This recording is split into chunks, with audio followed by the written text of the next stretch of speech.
te sing, en dis altyd vir my iets om nogal raak te sien van vooraf, en vanaand sê ek dit met vrymoedigheid, want almal het daarom gelyk of dit wonderlik is, maar partykeer dan sing ons hierdie opgewekte liedere, soos wonderlik, wonderlik, maar dan lyk dit nie of dit so wonderlik voel nie, of ons sing, wat 'n vriend het ons in Jesus, maar dit lyk nie of ons 'n vriend het nie. So, as ons na hierdie woorde kyk en ons besef wat ons sing, dan gee dit ons somme 'n opgewondenheid in ons harte. Wonderlik, wonderlik is die Heer vir my. So daarom kan ons hierdie liedere ook so lekker saam sing. Ons blaai dan na Handelinge toe weer, en ons is weer in Handelinge 1 en Handelinge 2.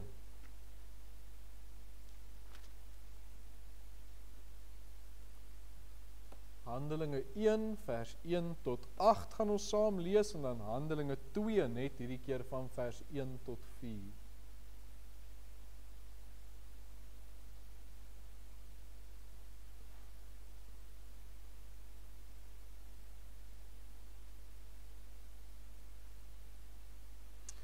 Kom ons lees dan so die gedeelte daarvan, Handelinge 1 van vers 1 af. Die eerste verhaal, Theophilus, het ek opgestel oor alles wat Jesus begin doen en leer het. So dis nou, as hy praat van die eerste verhaal, dan praat hy van die evangelie van Lukas wat hy geskryf het.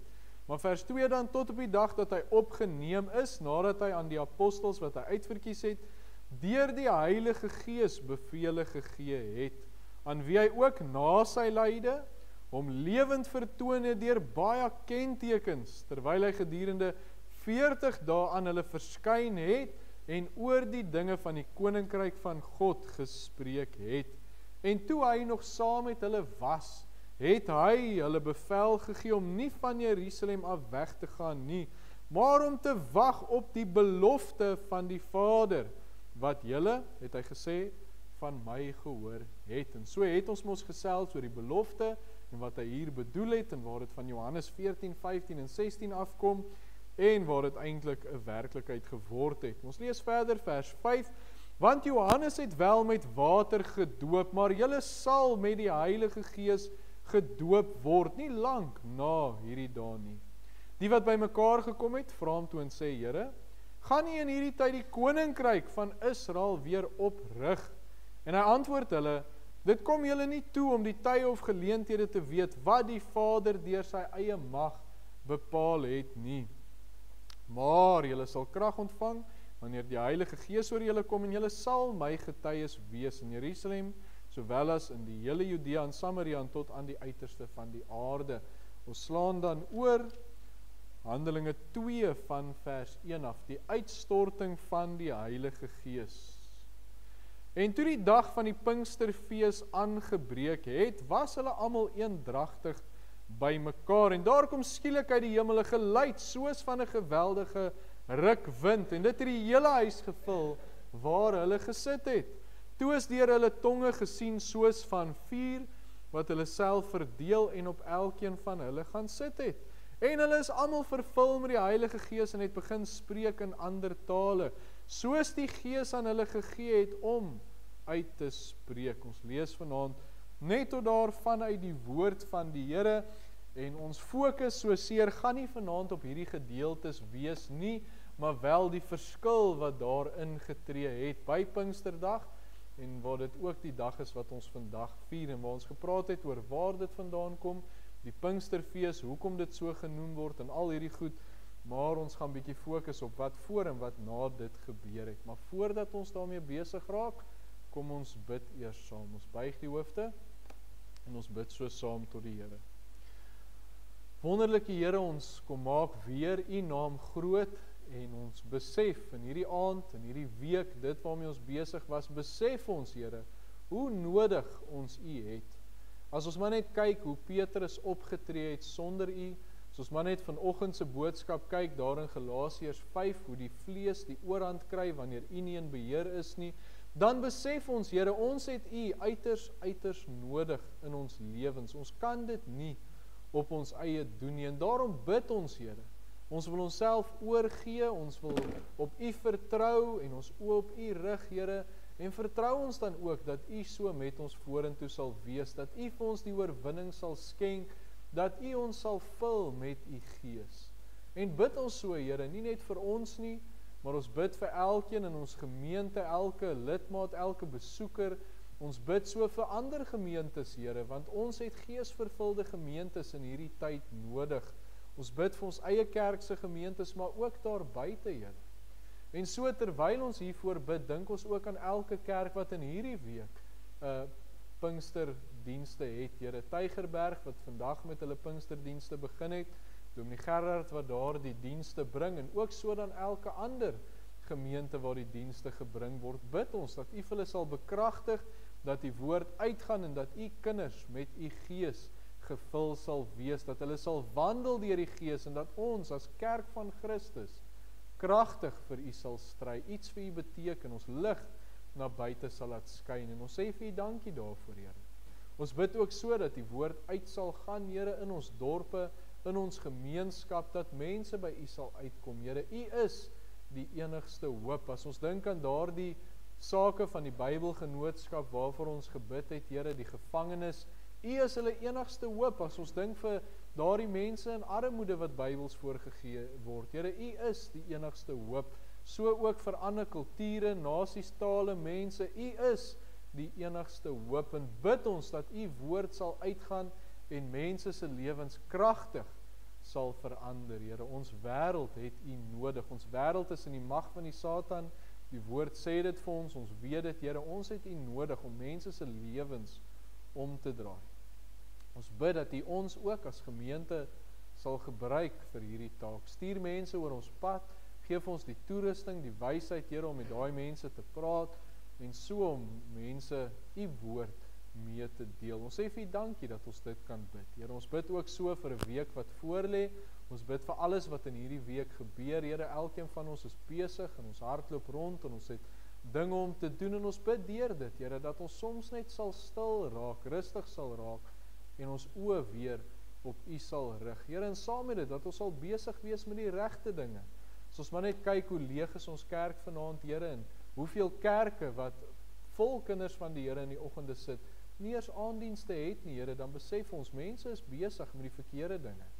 En ons bid so, Here, dat U ook as kinders van die Here ons fokus op die regte dinge sal plaas, waar ons by mekaar kan kom in U teenwoordigheid, waar ons die woord kan uitdra, waar ons opgebou kan word, gevoed kan word deur die woord, dat mense hulle fokus daarop sal stel. Ons sê vir U dankie, Here, dat ons dit kan bid. Dankie dat ons vertrou op U kan wees, ook vir hierdie aand en vir U woord in hierdie aand, Here, dat ons so sal leer vanuit U woord. Ons bid dit alles in die wonderlike naam van Jesus Christus alleen. Amen. Ons begin dan ons diens. Nou soek ek na my pointertjie, maar ek het nie vanaand die PowerPoint aan nie, so dit help nou nie veel, ek soek na hom nie. Maar ons begin vanaand in Handelinge 1 vers 5 met, want Johannes het wel met water gedoop, maar julle sal met die Heilige Gees gedoop word nie lank na hierdie dae nie. En praat ons vanaand oor die lerende boodskap, as ons dit so kan noem. Die woord sê ons vir ons, die hele skrif is deurgegee en nuttig tot lering, weerlegging, teregwysing, onderwysing. Sal ons vanaand hierdie meer klassifiseer as lering, net om so bietjie na die verskil te kyk. En ons tema dan, die gedagte waaroor ons praat, is die Heilige Gees in die Ou en die Nuwe Testament. So ons gaan so bietjie na daardie verskil kyk. So ons het nou weer die belofte van die Heilige Gees gelees. Ons het gelees daai eerste 4 verse in Handelinge 2, die uitstorting van die Heilige Gees. En ons het bekende verse weer gehoor, soos Handelinge 1 vers 8, maar julle sal krag ontvang. Maar as ons kyk na ons teks van oordenking vers 5, dan sien ons eintlik waar die groter verskil intree. Want wanneer ons dit lees, Handelinge 1 en 2, dan besef ons, daar het 'n verskil ingetree, 'n baie duidelike verskil. Want die uitstorting het plaasgevind, iets het gebeur, daar moes 'n verskil wees, want dit was 'n groot gebeurtenis. 'n Gebeurtenis wat deur almal daar in Jerusalem gesien is, 'n gebeurtenis wat ons al gelees het in hierdie week, van die Ou Testament af voorspel is, tot en met die dag van die uitstorting. En dit bring dan die draai van die Ou Testament in die Nuwe Testament in. So ons is mos baie keer geneig om Nuwe Testament van Matteus 1 vers 1 af te sien. Maar eintlik tree die Nuwe Testament by die uitstorting in. Dis waar die verskil gekom het. dis waar die draai gekom het, en dan lees ons ook die Nuwe Testament in sy bloed, Jesus Christus gekruisig, opgestaan, en dan uiteindelik opgevaar het, en sy gees gegee het. So die Nuwe Testament. Maar wat is die groot verskil tussen die Ou en die Nuwe Testament? En dan weet ons nou, dis die Heilige Gees. En dis waarna ons vlugtig gaan kyk. Net so vinnig, die Heilige Gees is van die begin af. Ek het laasweek vir die kinders van die Sondagskool, dan doen ek die Bybel vasvra, en toe vra ek vir hulle, maar waar lees ons die eerste keer van die Heilige Gees? En dink ek het dit hierdie week vir u vertel, maar ek sal dit maar weer vertel. En toe baie van hulle sê, toe neem maar Handelinge en Nuwe Testament en die goed. Die heel eerste vers waar 'n mens van die Heilige Gees lees is Genesis 1 vers 1. Daar staan, in die begin het God die hemel en die aarde geskaap. Die beskrywing daar vir God is Elohim, en dit beskryf die drie enige God, wat ook vir ons vasgemaak word in Johannes 1. Die drie enige God, wat ook wys dat die Heilige Gees in Genesis 1 vers 1 betrokke was. Genesis 1 vers 2, en die aarde was woes en leeg, die duisternis was op die wêreldvloed, die Gees van God het gesweef op die waters. So die Heilige Gees was van Genesis 1 vers 1, Genesis 1 vers 2 af, reg deur die Ou Testament. Hy was daar. Maar op Pinksterdag tree daar 'n verskil. Daar waar die Gees uitgestort is, waar daai belofte van Johannes 14, 15 en 16, waar dit waar gaan word dat die Trooster sal kom. Die belofte in Handelinge 1 vers 5 en vers 8 van die Gees wat sou kom. Nou dis nie asof die Heilige Gees nie daar was nie, soos ons nou gesien het in Genesis. Voor die uitstorting van die Heilige Gees was hy reeds hier, maar sy werk was anders. Dis nie asof hy op Pinksterdag daar uit die hemel gekom het en skielik is hy hier vir die eerste keer nie. Hy's reg deur die Bybel daar gewees, totdat hy uiteindelik uitgestort is. Hy het dan ook 'n spesifieke werk gehad op Pinksterdag, voor Pinksterdag en dan ook na Pinksterdag. En dis waarna ons vanaand gaan kyk. Eerstens na die Ou Testament, na verskillende mense soos Dawid, Saul, Samson, en waar mens duidelik die werk van die Heilige Gees sien. En dan kyk ons ook na die Gees in die Nuwe Testament, alles na Pinksterdag. Alles net om die verskil te sien van die werk van die Ou Testament, die Gees in die Ou Testament, en dan die werk van die Gees in die Nuwe Testament. So as ons onsself net op hierdie tydlyn kom plaas, ons praat nou van Ou Testament, Genesis 1 vers 1, en ons praat van Nuwe Testament na Pinksterdag. As ons onsself op hierdie tydlyn kom plaas, dan is ons mos nou plus minus 2000 jaar na Pinksterdag wat ons leef. So die manier wat die Heilige Gees voor Pinksterdag gehad het nie 'n direkte invloed op ons nie. Dis goed om te weet, en ons gaan later kyk na hoekom dit goed is om te weet, maar dit het nie 'n direkte invloed op ons nie, maar na Pinksterdag, die Nuwe Testament, dit het 'n invloed op ons, want dit is ook hoe die Gees in ons werk. Vandat hy uitgestort is as trooster, vandat daar krag ontvang is deur die uitstorting van die Heilige Gees, vandat mense deur die Gees gedoop word, van daar af het dit 'n baie meer ernstige doel in ons lewens, het dit 'n baie meer spesifieke uitwerking ook in ons lewens. Maar hy is hier vandag met 'n spesifieke doel. En daardie doel verskil van die Ou Testament. Maar die belangrike is dat ons weet hoe die Gees gewerk het voor die uitstorting en hoe hy gewerk het na die uitstorting. Nie net vir die kennis daarvan nie, maar dat ons besef, ons het die Heilige Gees, en dat ons besef, hierdie groot voorreg wat ons het om na Pinksterdag te lewe, want dis 'n voorreg. Ons sê baie keer, ons is miskien in die verkeerde tyd gebore, en ons hoor hierdie goed van die ou dae, en hoe wonderlik dit was, en hoe min tegnologie dit was, en die goed, maar ons is baie bevoorreg om vandag te leef, met alles tot ons beskikking, die grootste hiervan, die Heilige Gees, want dit verander ons lewens. Dit gee ons 'n ander vooruitsig. Dit gee vir ons waarde, selfs in die toekoms. Want vir die mense in die Ou Testament het dit net iets in die hede beteken, en hulle was bang vir die toekoms. Dit word ook so geskryf deur Moses en in die Psalms, waar hulle bang was vir die toekoms, hulle het nie geweet wat dit hou nie, maar nou het ons selfs 'n uitsig vir die toekoms, deur die Heilige Gees. So groot voorreg wat ons het om te leef na die uitstorting van die Heilige Gees. Maar natuurlik saam met dit, groot verantwoordelikheid. Daar word ons gesê, hoe groter die voorreg, hoe groter die verantwoordelikheid. Ons gaan eendag voor die Here staan. En ons gaan rekenskap gee van hierdie voorregte wat ons het. Na 2 Korintiërs 5 vers 10 sê ons gaan voor die regterstoel van Christus verskyn, sodat elkeen kan ontvang wat hy deur die liggaam verrig het, volgens wat hy gedoen het, of dit goed is of kwaad. So ons het 'n groot voorreg, maar saam met dit die verantwoordelikheid. Maar kom ons gaan kyk dan nou eers na hierdie 2 tydperke. Ons kyk na die Heilige Gees voor Pinksterdag, daar in die Ou Testament, en ons kyk na die Heilige Gees na Pinksterdag in die Nuwe Testament. So ons begin met in die Ou Testament. Ons heel eerste gedagte, en nou wil ek weer die knoppie druk. Ek moet onthou om my PowerPoint saam te bring, ek wil die knoppie druk. Ons eerste gedagte, werk van die Heilige Gees in die Ou Testament. 1 Samuel 16 vers 13, Samuel neem toe die horing met olie, salf hom te midde van sy broers, en die Gees van die Here het van die dag af en verder oor Dawid vaardig geword. Voor Pinksterdag in die Ou Testament is die Gees nog nie in sy volheid uitgestort nie, sy werk was anders gewees, maar hy het in kinders van die Here gewerk.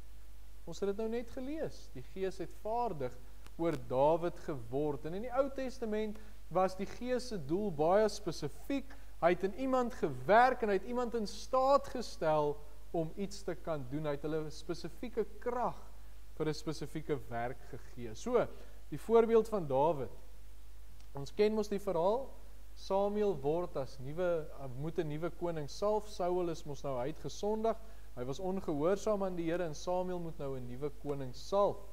Die Here lei hom na die huis van Isaai, en daar is mos die klomp seuns, wat hy so een na die ander voor hom laat verbygaan, en na die 7de een is nie een van hulle koning nie, en hy vra mos vir Isaai, ek vry vertaal nou so, maar het jy nie nog seuns nie? En hy sê, ja, daar is nog een daar in die veld, die jongste, en uiteindelik kom Dawid daar aan, die jongste van die broers, en Samuel salf hom as koning. En daar lees ons presies hierdie vers, en toe Samuel hom nou salf, ek lees daar van die middel van die vers af, en die Gees van die Here het van die dag af en verder oor Dawid vaardig geword. Ons lees, die Gees het gewerk in 'n kind van die Here in die Ou Testament. Maar dit was vir 'n doel. Dit was vir 'n salwing as koning oor Israel. Die Gees het vir Dawid gehelp met hierdie spesifieke taak. So baie spesifiek gewees hoekom die Gees daar was. Nog 'n voorbeeld is Samson, en ons gebruik hom altyd as voorbeeld, maar net omdat dit so duidelik sigbaar was deur sy krag. Dis ook 'n vraag wat ek vir die kinders gevra het. Toe ons laasweek oor die Gees gevra het, toe vra ek vir hulle, hoe het Samson, hoe was hy so sterk? So, en dit was natuurlik deur die Gees. Rigters 14 vers 6, maar die Gees van die Here het oor hom vaardig geword, en hy het dit verskeer soos 'n mens 'n bokkie verskeer, sonder dat daar iets in sy hand was. So dis natuurlik waar hy nou die leeu verskeer. Maar ons lees, die Gees het oor hom vaardig geword, oor Samson. En hy gee vir Samson krag, fisiese krag, en ons sien die werking van die Heilige Gees. Maar hoekom? Het hy net vir Samson sterk gemaak, sonder rede? Beslis nie, daar was 'n doel. Samson moes die rigter van Israel wees. Hy moes Israel verlos van die Filistyne, en so het die Here deur die Heilige Gees vir hom hierdie krag gegee, omdat hy die rigter moes wees. So weer eens, ons sien dit, die Gees het gewerk, en daar was 'n doel gewees, maar dis in die Ou Testament. Maar ons sien duidelik, die werk was anders gewees. Dit was elke keer 'n spesifieke persoon, Dawid, Saul, Samuel, en dan ook Samson, en dit was elke keer vir 'n doel gewees. Vir Samuel was dit om te profeteer, vir Saul en Dawid was dit as koning, vir Samson was dit as rigter gewees, elke keer vir 'n doel. So dit is hoe dit was voor Pinksterdag. Dis hoe die Gees gewerk het. Dit herinner my altyd aan, as ek 'n voorbeeld kan gebruik, batterye. As ek nou byvoorbeeld hierdie pointertjie van my vat, wat ek nou nie vanaand gebruik nie, het batterye in. So hierdie battery het mos een taak, om hierdie ding te laat werk. Hy moet die knoppie druk en die bord moet aanskuif, dis sy taak. So hierdie batterye help hierdie ding om daardie taak te verrig. Daar's 'n doel, om die bord aan te skuif, wat ons ongelukkig nie vanaand doen, maar om die bord aan te skuif. En so is dit 'n goeie voorbeeld vir ons van die werk van die Heilige Gees in die Ou Testament. Dis om iemand iets spesifiek te laat doen, soos koning wees of Israel te verlos of om te profeteer, en hy het krag gegee vir daardie spesifieke taak. En dit werk nie meer vandag so nie. Want daar was ook saam met dit een baie groot nadeel gewees. En as ons praat oor die Ou Testament en die Heilige Gees, dan moet ons daaroor praat.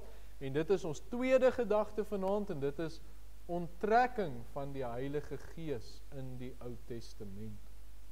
1 Samuel 16 vers 14, maar die Gees van die Here het van Saul gewyk.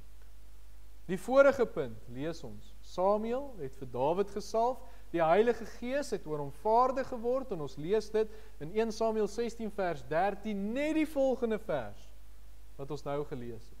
En die Gees van God het van Saul gewyk. Die grootste verskil tussen die Ou en die Nuwe Testament, tussen voor Pinksterdag en na Pinksterdag, voor die uitstorting, na die uitstorting. En dis een van die redes wat maak dat ons so bevoorreg is om vandag te leef. In die Nuwe Testament, na die Gees uitgestort is, want in die Ou Testament kon die Heilige Gees hom van 'n persoon onttrek, soos in die geval van Saul.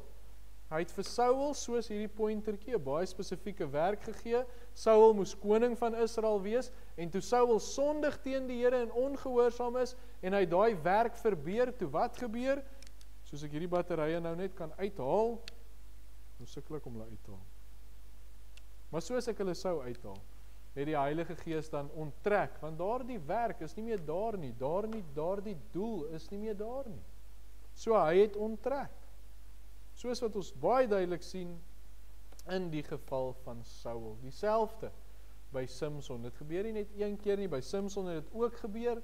Samson was 'n Nasareer gewees, wat beteken hy was toegewyd aan die Here gewees, en saam met dit was daar mos 'n spesifieke stel reëls wat hulle moes nakom. Nou net interessant, min mense weet dit, Paulus was ook voor sy bekering 'n Nasareer gewees. En mense lees ook daarvan. Maar daar's in Numeri 6 verskillende voorskrifte vir 'n Nasareer. Nou ons weet wat daar gebeur het. Numeri 6 vers 5 sê, daar mag nie 'n skeermes oor sy kop gaan al die dae van sy Nasareerskap nie. En wat doen Samson? Hy laat hom verlei en hy vertel vir Delila die hele storie en sy skeer sy hare af. En saam met dit was die Nasareerskap verby gewees. Saam met dit het die Heilige Gees van hom onttrek, want hy was ongehoorsaam en hy verbeur sy doel. Wat gelukkig in die geval van Samson het hy, toe hy nou daar is, heel aan die einde, en hy is eintlik 'n bespotting en sy oë is uitgesteek, toe het hy teruggekom na die Here toe en hy het weer daardie doel gekry en hy het weer sy doel bereik, omdat die Gees weer vaardig oor hom geraak het. So die Gees het onttrek, maar die Gees het teruggekom toe hy reg maak. Maar in die Ou Testament, wanneer iemand gesondig het, wanneer hulle ongehoorsaam was aan die woord van die Here, dan kon die Heilige Gees hom onttrek. Die grootste voorreg wat ons ontvang, is dat die Heilige Gees na Pinksterdag hom nie meer kan onttrek. En ons gaan nou daarby kom. Maar dink jy, hoe moes dit wees in daardie tyd? As 'n mens sonde doen, dan onttrek die Gees. En dit het nie net gegeld vir werk, soos wat ek die voorbeeld van die batterye gebruik het nie, maar dit het ook gegeld vir saligheid in die Ou Testament. En dis hoekom die mense in die Ou Testament so gevrees het vir die dood. En hoekom ons lees, die Heilige Gees kon hulle hom onttrek. Dink aan Saul, hy was verlore. Wat sterk met die Here begin het, en hierdie wonderlike koning en wonderlike man was, kop en skouers bo die van sy nasie, en slim en wys was en al die goed, maar later sondigheid teen die Here en hy was verlore gewees. So daarom skryf Dawid in Psalm 51 vers 13, ook een van die bekende Ou Testamentiese verse oor die Heilige Gees. Dawid skryf, verwerp my nie van u aangesig nie, en neem die Heilige Gees nie van my weg nie. So hulle kon die Gees verloor, hulle kon dat die Gees homself onttrek. grootste nadeel. Maar toe gebeur natuurlik iets groot. Handelinge 1, Handelinge 2 gebeur, die uitstorting van die Heilige Gees, die Nuwe Testament breek aan en nou kom ons by ons derde gedagte vanaand. En dit is die werk van die Heilige Gees na Pinksterdag. En ons kyk weer Handelinge 1 vers 5, waar daar staan, want Johannes het wel met water gedoop, maar julle sal met die Heilige Gees gedoop word, nie lank na hierdie dae nie. So ons kyk na die werk van die Heilige Gees in die Nuwe Testament. Nou in hierdie vers, Handelinge 1 vers 5, gee Jesus die belofte, die disipels sal met sy Gees gedoop word. Wat beteken dit? Ons hoor die term, ek seker ons almal het dit al gehoor, verskillende toepassings, verskillende betekenisse. Wat beteken dit om met die Gees gedoop te word? Baie mense praat oor vervulling met die Gees, praat hulle van as die doping van die Gees. Maar dit is skriftelik nie korrek. Vervulling het ons nou redelik hanteer, ons kan praat van wandel deur die Gees, ons kan praat van vervulling met die Gees, wat die werk is, wat die Here in 'n kind van die Here se lewe doen. Hy het reeds die Gees, maar hy word in beheer geplaas van sy lewe in beheer van die Gees, en hy word vervul met die Heilige Gees. Dis wat vervulling is. Dis waar wandel van die Gees inkom. Maar wat is doping met die Heilige Gees? Dit is redding. Dis wedergeboorte. Hoekom sê ek so? Ek gaan dit nie net vir u sê en dit daar los nie. Hoekom sê ek so? Op die stadium was die disipels nog eintlik Ou-testamenties gewees. Dit was voor die uitstorting, dit was voor Pinksterdag. Hulle was nog nie wedergebore nie. Daai werk het nog nie gebeur wat Johannes 3 vers 5 sê, hulle is wedergebore deur water en deur Gees nie. Dit moes nog gebeur. En die Here gee die belofte, julle sal met die Gees gedoop word. Wat gebeur? Die Gees word uitgestort, hulle ontvang die Heilige Gees, hulle word wedergebore, hulle word kinders van die Here, hulle is Nuwe Testamenties gered. Toe is hulle gedoop met die Heilige Gees. So as ons kyk na die belofte, die vervulling, die feit dat hulle Nuwe Testamenties gered is dit wat doping met die Gees beteken. Nog 'n bewys, ek sal dit nog verder vat.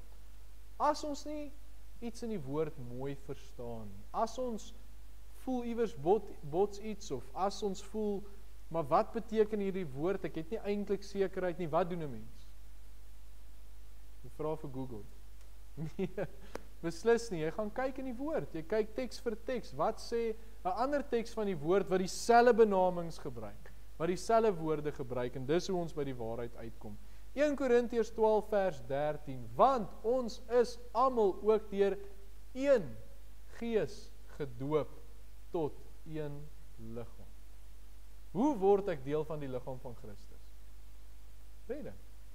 Dis al hoe ek kan deel wees. Ek kan deel van die liggaam van Christus wees, sonder om vervul te wees met die Gees. Stem julle saam? Ja. Maar ek kan nie gered wees en nie deel van die liggaam wees nie. So doping met die Heilige Gees is redding. Ek herhaal 1 Korintiërs 12 vers 13, want ons is almal deur een Gees gedoop tot een liggaam. As 'n mens gered word, weergebore word, word jy deel van die liggaam van Christus. So die eerste verskil toe ons in die Nuwe Testament kom met die uitstorting van die Heilige Gees, is wedergeboorte. En ons kan nie daardie waarheid laat verlore gaan nie, ons kan dit nie insien, dat die disipels op die uitstortingsdag, op Pinksterdag, ook gered is nie. Hulle het die Heilige Gees ontvang, hulle is Nuwe Testamenties gered. So dis die eerste groot voordeel na Pinksterdag in die Nuwe Testament, is redding, wedergeboorte. Dit wat Jesus vir Nikodemus geleer het, dit wat hy vir sy disipels geleer het, dit wat ons reg deur die Nuwe Testament lees, redding is die eerste groot voordeel van die Nuwe Testament. Die Heilige Gees in die Nuwe Testament. Maar dan verder lees ons, Efesiërs 1 is ook 'n baie goeie gedeelte, wat so 'n bietjie uitbrei van die werk van die Gees in die kind van die Here. En daar staan in vers 17, dat die God van ons Here Jesus Christus, die Vader van die heerlikheid, aan julle die Gees van wysheid en openbaring in kennis van hom mag gee. So hierdie vers en die gedeelte daarna beskryf so die werk van die Heilige Gees in die kind van die Here, en hy noem 'n klomp goed Hy praat hier van die gees van wysheid en openbaring. In die volgende vers praat hy van dat hy verligte oë en verstand gee. Dan praat hy van sodat ons die roeping van God kan ken. Dan praat hy van die grootheid van die Here se krag wat in ons openbaar word. Dit alles deur die Gees. In die Ou Testament was dit een spesifieke taak gewees. Koningskap, profesie, of in Simson se geval, verlossing van 'n volk, was een ding gewees. Maar in die Nuwe Testament kom die Heilige Gees in sy volheid, en hy gee vir 'n mens 'n magdom seëninge, 'n magdom toerusting en voordele, en hoe die Gees net 'n mens daarin help. Dit is net 'n paar dinge in hierdie gedeelte wat die Heilige Gees doen, maar ek seker ons almal verstaan die gedagte. In die Ou Testament was dit een doel gewees, in die Nuwe Testament kom die Gees en hy gee Handelinge 1 vers 8, krag, en soveel verskillende dinge.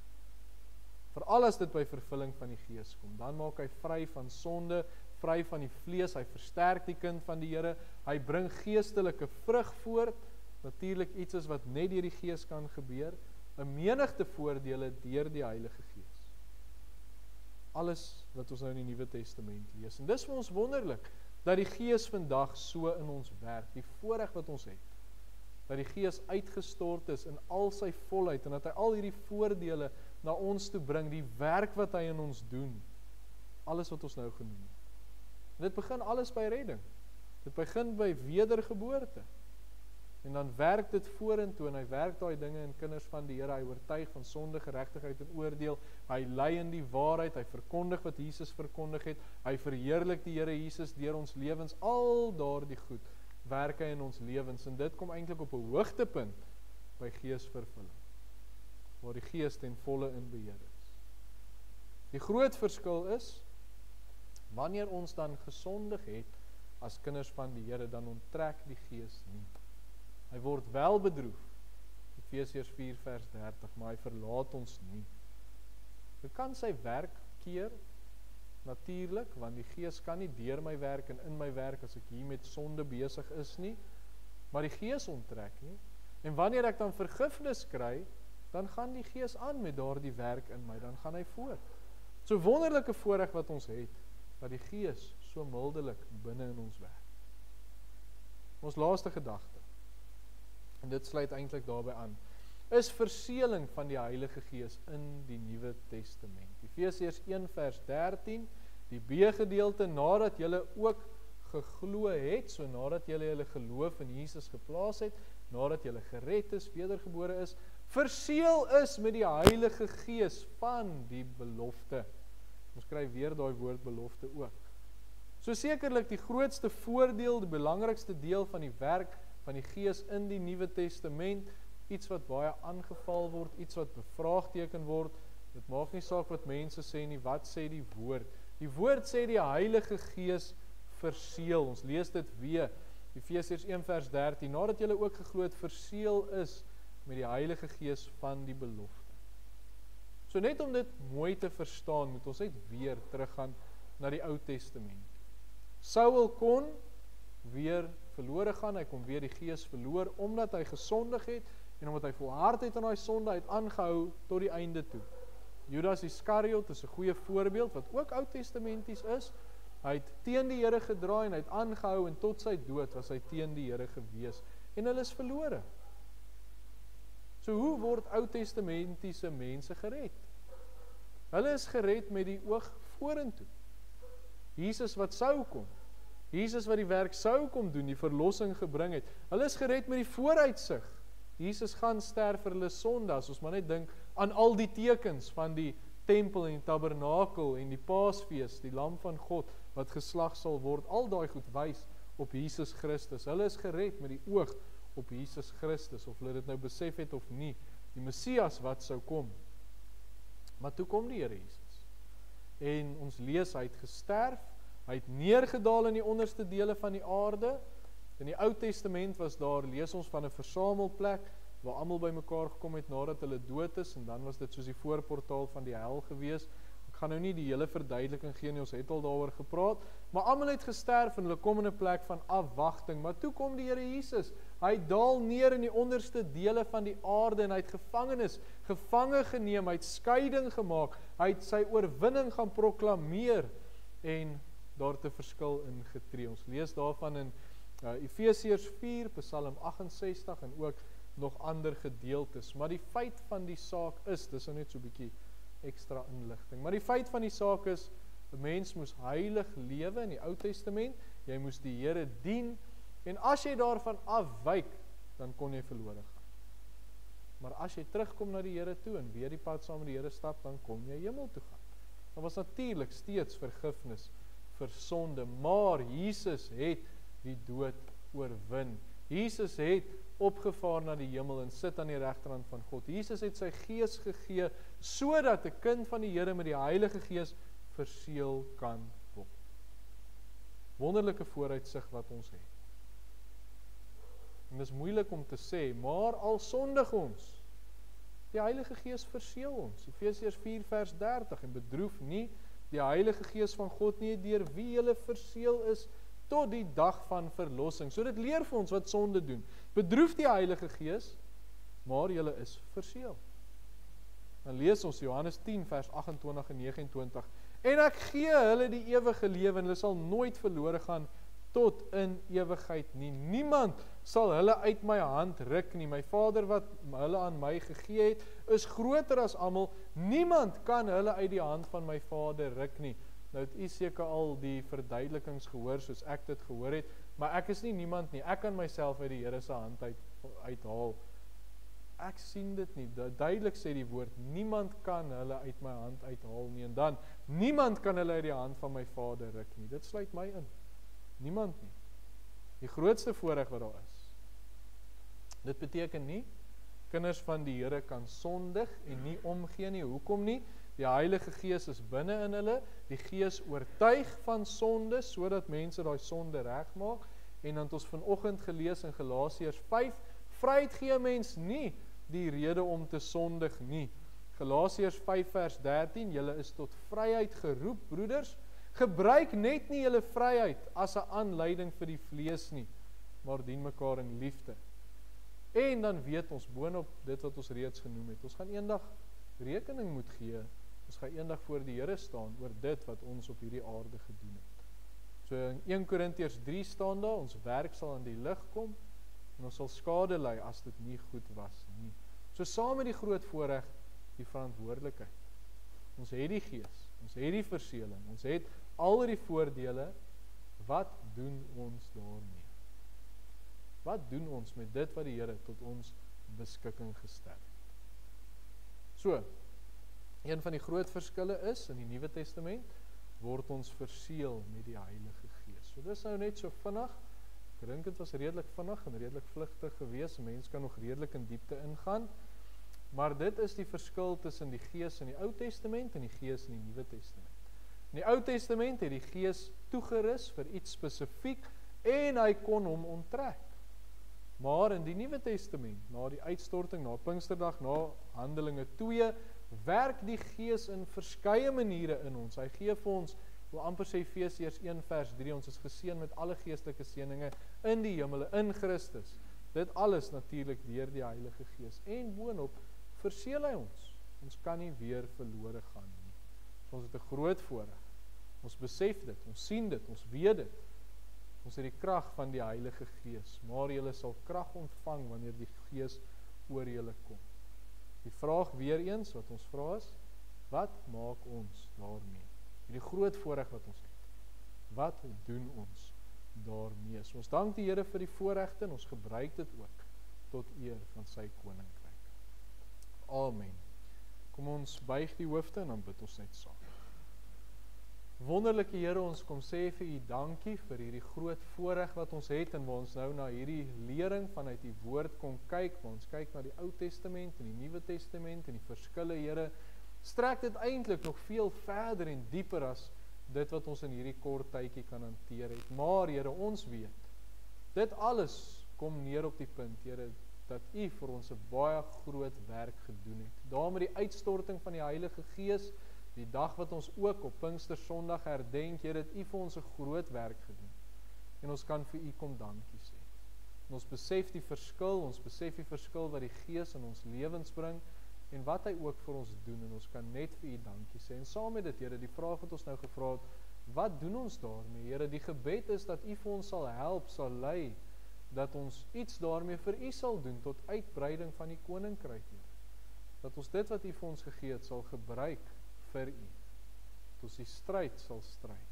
Ons sê vir U baie dankie dat ons dit kan bid. Ons bid vir mekaar, Here, vir hierdie tyd, hierdie week, alles wat voor lê.